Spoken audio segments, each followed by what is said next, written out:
Good morning to all 9th standard students. Science சப்ஜெக்டில் நம்ம ஃபிசிக்ஸில் செகண்ட் மோஷன் அப்படின்ற யூனிட்டை கம்ப்ளீட் பண்ணிவிட்டு நம்ம எவால்யூஷன்ஸ் கொடுத்தாச்சு. ஸோ இப்போ நம்ம என்ன பண்ண போகிறோம்னாக்கா கெமிஸ்ட்ரி போர்ஷனில் ஒரு யூனிட் பார்க்க போகிறோம். ஓகேங்களா? இப்போ நம்ம 11th சாப்டரில் கொடுத்துருக்கக்கூடிய அட்டாமிக் ஸ்ட்ரக்சர் அப்படின்ற யூனிட் பார்க்க போகிறோம். ஓகேங்களா? ஆல்ரெடி நம்ம என்ன பார்த்துருக்கோம் கெமிஸ்ட்ரியில் மேட்டர் அரவுண்ட் அஸ் அப்படின்ற யூனிட்டை கம்ப்ளீட் பண்ணியாச்சு. ஸோ கெமிஸ்ட்ரியில் செகண்ட் யூனிட்டாக அட்டாமிக் ஸ்ட்ரக்சர் அப்படின்ற யூனிட்டை நம்ம பார்க்க போகிறோம். ஓகேங்களா? இப்போ இந்த அட்டாமிக் ஸ்ட்ரக்சர் அப்படின்னா என்னது? ஆட்டம்னு ஒன்று படிச்சிருக்கோம் இல்லையா? அந்த ஆட்டம் பற்றின ஸ்ட்ரக்சரை நம்ம தெரிஞ்சுக்கிறது தான் அட்டாமிக் ஸ்ட்ரக்சர். ஓகேங்களா? ஆட்டம்குள்ளார என்னென்ன எலமெண்ட்ஸ் இருக்குது, அது என்னென்ன எப்படி ப்ரோட்டான்ஸ் இருக்குது, எப்படி எலக்ட்ரான்ஸ் வந்து ப்ரெசென்ட் ஆகிருக்கு, என்ன சார்ஜ் அதுக்கு இருக்குது, என்னென்ன அயான்ஸ் ப்ரெசென்ட் ஆகிருக்கு அப்படின்றத படிக்கிறது தான் இந்த அட்டாமிக் ஸ்ட்ரக்சர் அப்படின்றது. ஓகேங்களா? இப்போ பாருங்கள், இன்ட்ரோடக்ஷன் கொடுத்துருக்காங்க. just as a small child wants to take a toy apart to find out what is inside, scientists have for long been curious about the internal structure of an atom. அதாவது ஒரு குழந்தை வந்து ஒரு பால் எடுத்து விளையாண்டுக்கிட்டு இருக்குது அப்படின்னா அந்த பாலுக்குள்ளார என்னென்ன இருக்குது அப்படிங்கிறத அது தெரிஞ்சுக்க ஆசைப்படும். அதே போல் தான் ஆட்டம் அப்படின்னா என்ன, அதுக்குள்ளே என்னென்ன ஸ்ட்ரக்சர்ஸ் இருக்குங்க, என்னென்ன இருக்குதுங்கிறத தெரிஞ்சுக்கிறதுக்காக சயின்டிஸ்ட் என்ன பண்ணியிருக்காங்க, ட்ரை பண்ணியிருக்காங்க. They wanted to find out what are the particles present inside an atom and how are these particles arranged in an atom. So ஆட்டம்னா என்ன, இந்த ஆட்டம்குள்ளார என்னென்ன பார்ட்டிகல்ஸ் எல்லாம் அரேஞ்ச் ஆகிருக்குது அப்படிங்கிறத தெரிஞ்சுக்க போகிறோம்.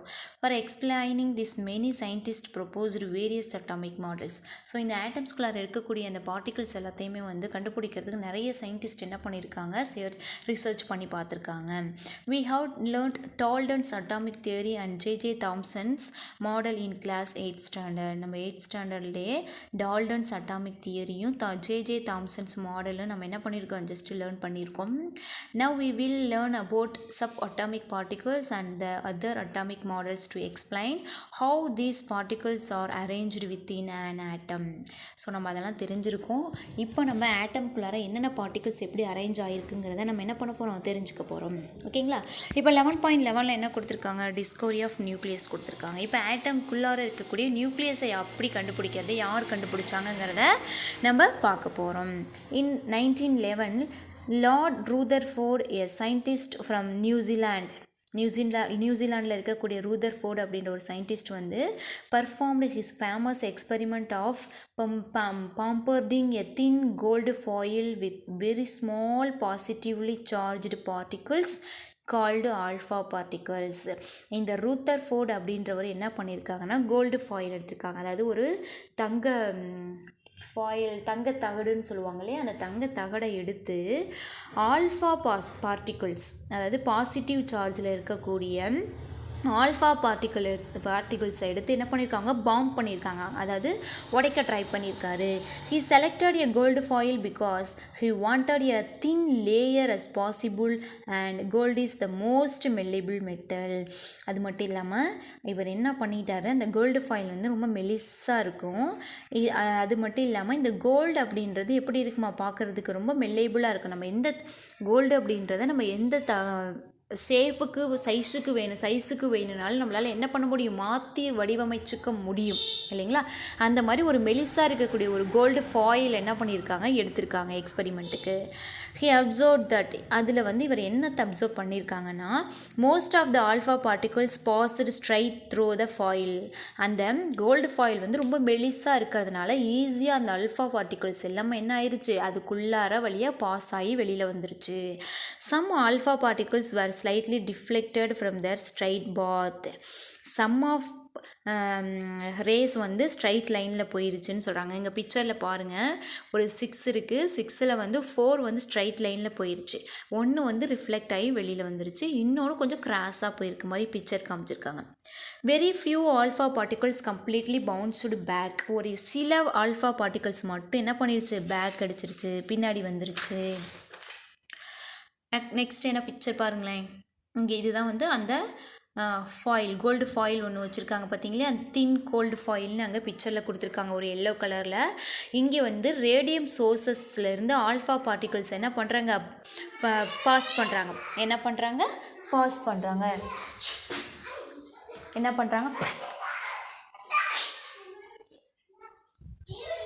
பண்ணுறாங்க பாஸ் பண்ணுறாங்க.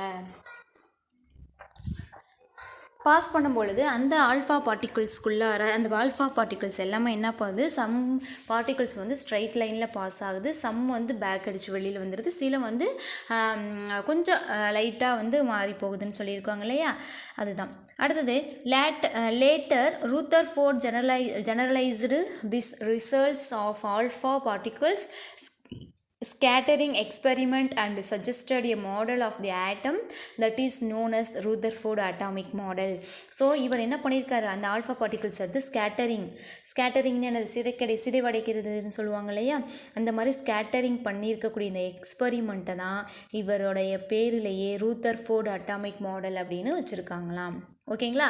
நெக்ஸ்ட் 11.1.1 என்ன கொடுத்துருக்காங்க, Rutherford's atomic model. According to this model the atom contains large empty space. இவரை பொறுத்த வரைக்கும் ஆட்டம் அப்படின்றது ஒரு லார்ஜ் எம்டி ஸ்பேஸாக இருக்குதுன்னு சொல்கிறாரு. There is a positively charged mass at the centre of the atom known as nucleus. அந்த ஆட்டமுடைய சென்டர் பாயிண்டில் ஒரு பாசிட்டிவ்லி சார்ஜ்டு இருக்குது, அதை தான் நியூக்ளியஸ் அப்படின்னு சொன்னாராம். The size of the nucleus of an atom is very small compared to the size of one atom. ஆட்டமோட கம்பேர் பண்ணும் பொழுது அதுக்குள்ளார இருக்கக்கூடிய அந்த நியூக்ளியஸோட சைஸ் வந்து ரொம்ப ரொம்ப ரொம்ப சின்னதாக இருந்திருக்கு. The electrons revolve around the nucleus in close circular paths called orbits. So இதில் இருக்கக்கூடிய எலக்ட்ரான்ஸ் எல்லாமே அந்த நியூக்ளியஸை சுற்றி வந்துக்கிட்டு இருக்குது. எங்கள் பிக்சரில் காமிச்சிருக்காங்க இல்லையா, மைனஸ் பாயிண்ட் போட்டு காமிச்சிருக்கிறது எல்லாமே எலக்ட்ரான்ஸ் தான். ஓகேங்களா. அந்த நியூக்ளியஸை இந்த மாதிரி வெளி சுற்றுப்பாதையில் என்ன பண்ணிகிட்ருக்கு, எலக்ட்ரான்ஸ் எல்லாமே சுற்றி வந்துக்கிட்டு இருக்கு. அந்த பாதையை தான் என்னென்னு சொல்லுவாங்களா, சர்க்குலர் பாத்ஸ் ஆர்பிட்ஸ்ன்னு சொல்லுவாங்களாம். ஓகேவா. an atom as a whole is electrically neutral. Example, the number of protons and electrons in an atom are equal. இப்போ எத்தனை எலக்ட்ரான்ஸ் வந்து அந்த ஆட்டம்ஸை சுற்றி வந்துகிட்ருக்கோதோ அதே நம்பர் ஆஃப் ப்ரோட்டான்ஸ் தான் அந்த நியூக்ளியன்ஸ்குள்ளாரையும் என்ன இருக்குமா, ப்ரெசண்ட்டாக இருக்கும்னு இவர் சொல்லியிருக்காரு. ஓகேவா. Rutherford's model of atomic structure is similar to the structure of the solar system. இவருடைய அந்த ஸ்ட்ரக்சர் பார்த்திங்கனாக்கா சோலார் சிஸ்டம் மாதிரி தான். சோலார் சிஸ்டத்தில் எப்படி இப்போ 8 பிளானட்ஸ் சன்னை சுற்றி வந்துட்டுருக்கோ அதே போல் தான் எலக்ட்ரான்ஸ் வந்து அந்த ஆட்டமில் இருக்கக்கூடிய நியூக்ளியஸை சுற்றி வந்துக்கிட்டே இருக்கும். Just as in the solar system, the sun is at the center and the planets revolve around it. Similarly, in an atom, the nucleus present at the center and the electrons revolve around it in orbits or cells.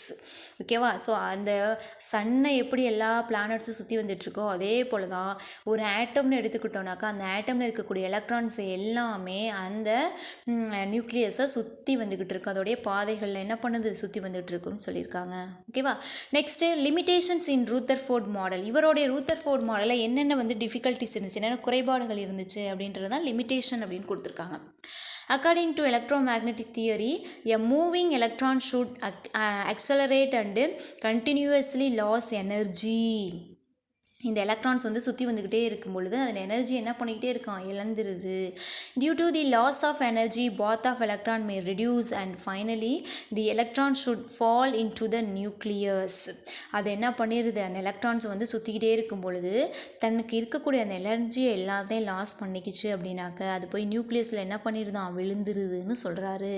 If it happens so atom becomes unstable. அப்போ அந்த electrons எல்லாமே சுற்றி வரதை நிறுத்திட்டு நியூக்ளியஸில் போய் சேர்ந்துருச்சு அப்படின்னாக்கா அந்த இடத்துல அந்த ஆட்டம் என்ன ஆயிரும், அன்ஸ்டேபிள் ஆயிடுது. But atoms are stable. ஆனால் ஆட்டம் அப்படின்றது எப்பொழுது ஸ்டேபிளாக தான் இருக்கணும். Thus Rutherford model failed to explain the stability of an atom. So இவர் வந்து ஆட்டம், அதாவது மற்ற சயின்டிஸ்ட் எல்லாமே என்ன சொல்கிறாங்க, ஆட்டம் அப்படின்றது ஸ்டெபிலிட்டி நிலைப்புத்தன்மையாக தான் இருக்கணும். ஆனால் ரூதர்ஃபோர்டு கண்டுபிடிச்ச எக்ஸ்பெரிமெண்ட்டில் அந்த எலக்ட்ரான்ஸ் எல்லாமே எனர்ஜியை லாஸ் பண்ணிக்கிச்சு அப்படின்னாக்க அது என்ன ஆயிருமா, அன்ஸ்டேபிளாக ஆயிடுதுன்னு ரூதர்ஃபோர்டு சொன்னார். பட் மற்ற சயின்டிஸ்ட் எல்லாமே அது ஸ்டேபிள் தான், இதை நீங்கள் ப்ரூவ் பண்ணுங்க அப்படின்னு கேட்குறாங்க. பட் அதை வந்து அவரால் என்ன பண்ண முடியல, ப்ரூவ் பண்ண முடியல. அதனால தான் அது எல்லாமே என்ன ஆயிடுச்சு, இந்த ரூதர்ஃபோர்ட் அட்டாமிக் மாடலை அவங்க என்ன பண்ணிட்டாங்க, ஃபெயில்டுன்ட்டு சர்டிஃபிகேட் கொடுத்துட்டாங்க. ஓகேங்களா. இப்போ இங்கே ஃபிகர் பாருங்கள் எப்படி கொடுத்துருக்காங்க. இந்த சென்டர் பாயிண்டில் நியூக்ளியஸ் இருக்குது, அது வந்து பாசிட்டிவ்லி சார்ஜ்டு நியூக்ளியஸ் இருக்குது, அதை சுற்றிலும் எலக்ட்ரான்ஸ் வந்து சுற்றி வந்துக்கிட்டே இருக்குது. ஓகேவா. நெகட்டிவ்லி சார்ஜ்டு எலக்ட்ரான்ஸ் இது எல்லாமே வந்து பிட்வீன் கடைசியில் அந்த சென்டரில் வந்து சேர்ந்துருது. அப்போ ஆட்டம் வந்து அன்ஸ்டேபிள் ஆயிடுது. ஓகேங்களா. ஓகே டியர் 9th ஸ்டாண்டர்ட், நீங்கள் இன்றைக்கி கிளாஸில் டிஸ்கவரி ஆஃப் நியூக்ளியஸில் ரூதர்ஃபோர்ட் அட்டாமிக் மாடலை மட்டும் படிச்சிருக்கோம். நெக்ஸ்ட்டு இதில் நம்ம Bohr's model of an atom பற்றி பார்க்கலாம். ஓகேவா. தேங்க்யூ.